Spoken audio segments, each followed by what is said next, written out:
The flashbulb was a supernova, bleaching the world white for a second. On stage, bathed in the adoring light, Xavier clutched the heavy glass award. His voice, slick with false humility, poured from the speakers. Reese was a great assistant, a real helping hand, but the vision, the soul of this project, that was always mine.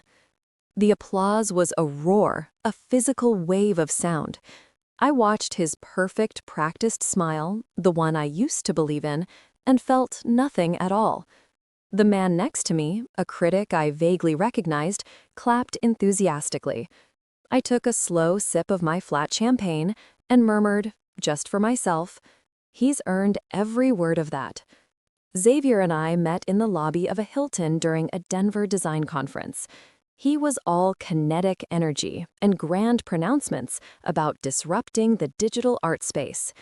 I was the quiet one with the portfolio full of intricate code and generative designs that actually worked. He had the vision, I had the skill. It felt like a perfect partnership. I remember one night, 3 months in, surrounded by empty pizza boxes and staring at a screen of impossibly complex code for our first project, Aura. It was 3 in the morning when I finally cracked the rendering issue. He didn't just thank me, he grabbed my shoulders, eyes wide with genuine awe, and said, "We are going to change everything, you and I." That night, the partnership felt real. The first red flag was so small I barely registered it. Our Adobe Creative Cloud subscription was due, a shared expense. He patted his pockets, a theatrical pantomime of forgetfulness. "My wallet's in the other coat. Mind spotting me? I'll Zelle you tomorrow." I paid. He never did. The first year and a half was a blur of creation. Aura, our interactive light installation, was our golden child. We poured thousands of hours into it. More accurately, I did. I remember one night, 3 months in, surrounded by empty pizza boxes and staring at a screen of impossibly complex code for our first project, Aura. It was 3 in the morning when I finally cracked the rendering issue. He didn't just thank me, he grabbed my shoulders, eyes wide with genuine awe, and said, "We are going to change everything, you and I." That night, the partnership felt real. The first red flag was so small I barely registered it. Our Adobe Creative Cloud subscription was due, a shared expense. He patted his pockets, a theatrical pantomime of forgetfulness. "My wallet's in the other coat. Mind spotting me? I'll Zelle you tomorrow." I paid. He never did. The first year and a half was a blur of creation. Aura, our interactive light installation, was our golden child. We poured thousands of hours into it. More accurately, I did. I coded the algorithms, designed the particle physics, and spent weekends calibrating projectors in our shared studio space in an old warehouse district. Xavier handled what he called the narrative. He took the meetings, charmed the clients, and gave the interviews. A feature in Wired magazine in September, a major commission from a Seattle tech campus in May. It was intoxicating. But slowly, the language shifted. Our project became my project in his emails. We decided became I decided. When the first significant payment of $50,000 came in, he set up a new business account under his name alone. "It's just cleaner for taxes," he'd said, waving off my concern. "You know I'm good for it." I let him, because questioning it felt like admitting the foundation was cracked. The clue that shattered the illusion was an email sent to me by mistake. It was from a gallery owner in Chelsea, a woman named Miss Tanaka. The subject line read, "Logistics for Xavier's solo exhibition." Solo. The word hung in the air, cold and sharp. I read the email 3 times. It detailed the sale of Aura, the piece I had bled for an amount that made my stomach clench. He had sold it from under me. That night, I didn't sleep. Instead, I began a meticulous 6-week archaeological dig into our 2-year partnership. My tool was not a shovel, but a keyboard. I opened our shared Adobe Cloud account and downloaded every single file, complete with its metadata trail showing creation dates and author credentials. I compiled every text message where he promised to formalize our 50-50 partnership agreement, the one he never signed. I hired an intellectual property lawyer, a woman named Miss Vance, whose online reviews described her as a polite shark. She told me to gather everything, every receipt for software I'd paid for, every email where he acknowledged my work, every bank statement showing the imbalance of our financial contributions. The betrayal widened with every discovery. It wasn't just the credit, it was the money.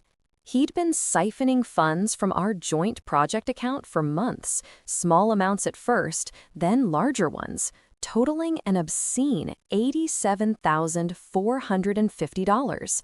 The breaking point was the Ethelred Prize for Digital Innovation. It was the industry's biggest night, held in a cavernous, beautifully lit museum hall. Hundreds of people, our peers, our heroes, our future clients, were there. When they announced Aura as the winner, Xavier strode onto the stage alone. He didn't even glance in my direction. He gave his speech, a masterpiece of self-aggrandizing charm. He spoke of his lonely struggle, his singular vision. Then came the line that stopped my heart. It takes a singular vision to push boundaries. I had interns, assistants.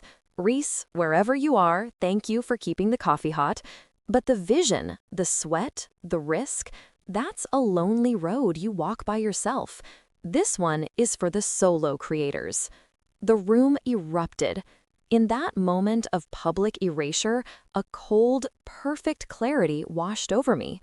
The plan, which had been a hazy legal strategy, sharpened into a crystalline, tactical strike. I saw it all. As he held the award aloft, he mentioned being inspired by the Mandelbrot set of fractals. It was a tiny, insignificant detail, but it was wrong. I was the one who spent a month researching Benoit Mandelbrot's work. The final code for Aura was based on Julia sets, a related but distinct mathematical concept. He was so confident in his ownership of my work, he couldn't even get the trivia right. That little lie would be his anchor. Miss Vance was impressed with the mountain of evidence I brought her. "Sentiment is for therapy," she said, her eyes scanning a printout of Xavier's bank transfers. "We need a paper trail thicker than a phone book, and you've brought me a library." Her retainer was $15,000, a painful sum, but I paid it without hesitation. For the next 2 months, we prepared. We filed a formal partnership dispute citing intellectual property theft, fraud, and breach of contract. A close call came a week before the end. I was at the studio packing my personal equipment when Xavier came in. An email from Miss Vance was open on my laptop screen. He walked toward my desk, and my blood ran cold. I minimized the window a split second before he looked over my shoulder, my heart hammering against my ribs. The evidence was undeniable. We had 412 time-stamped files from the Adobe Cloud server proving my authorship. We had 28 text messages where Xavier acknowledged our 50-50 split. We had transaction logs for every dollar he had moved. The ironic coincidence that sealed it was an interview he gave to a popular tech blog. He proudly posed in front of a monitor displaying his code. It was an older version of the Aura algorithm, and I recognized it instantly. On line 347, there was a commented out piece of deprecated code I'd left as a joke to myself. Quote, "Magic happens here, do not touch, or it all goes boom." It was my digital fingerprint, preserved in his own publicity shot. The decoy was simple. I let Xavier believe I was only contesting a small percentage of the project's profits. He agreed to a private mediation meeting, suggesting we hold it at Miss Tanaka's gallery on the night of his solo exhibition's private launch. He walked into the trap willingly, confident he could charm his way out of giving me a few extra dollars. The gallery was a symphony of white walls and hushed reverence. Patrons in expensive black outfits drifted through the space, sipping wine.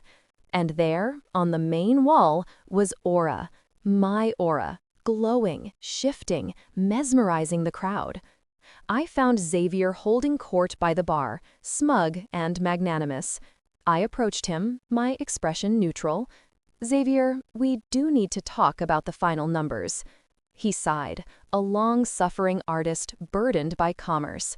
"Reese, not here. This is my night. We can talk about your cut later." "I'm not talking about my cut. I'm talking about the $87,000 you moved from the project account to your personal savings." I slid a thin manila folder onto the polished granite bar. Inside were the bank statements, each illicit transfer highlighted in yellow. His face cycled through annoyance, confusion, then a flicker of genuine panic. He started to stammer, a blustering defense forming on his lips, but he never got it out. Ms. Vance, who had been mingling nearby, stepped forward. She looked like just another art buyer. "Mr. Dubois," she said, her voice quiet but carrying the force of a battering ram. "Perhaps you'd also like to explain the metadata on the core project files." She held up her tablet. On the screen was a simple, brutal pie chart. It showed the file modification history from the Aura project folder. My user ID, 92%. His user ID, 8%. Standing right beside us was Miss Tanaka, the gallery owner. Her eyes widened as she saw the screen, then darted to the six-figure check she had just handed Xavier. He went pale, a clammy sheen on his forehead. He stared at me, his mask of charm finally shattered, revealing the hollow man beneath. "You did this to me? Here?" "I just brought the receipts." The fallout was immediate and spectacular. Miss Tanaka stopped payment on the check. Within 24 hours, the story was everywhere. Quietly at first, on industry forums and private Slack channels, then exploding into public view. The words fraud and intellectual property theft were permanently attached to his name.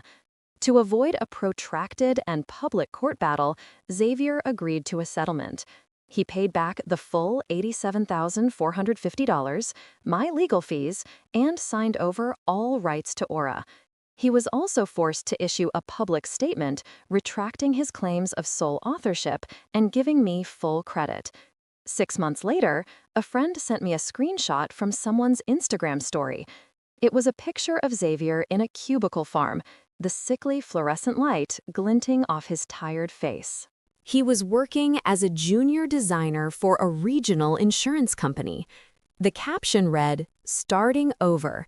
It was the saddest, most fitting image I could imagine.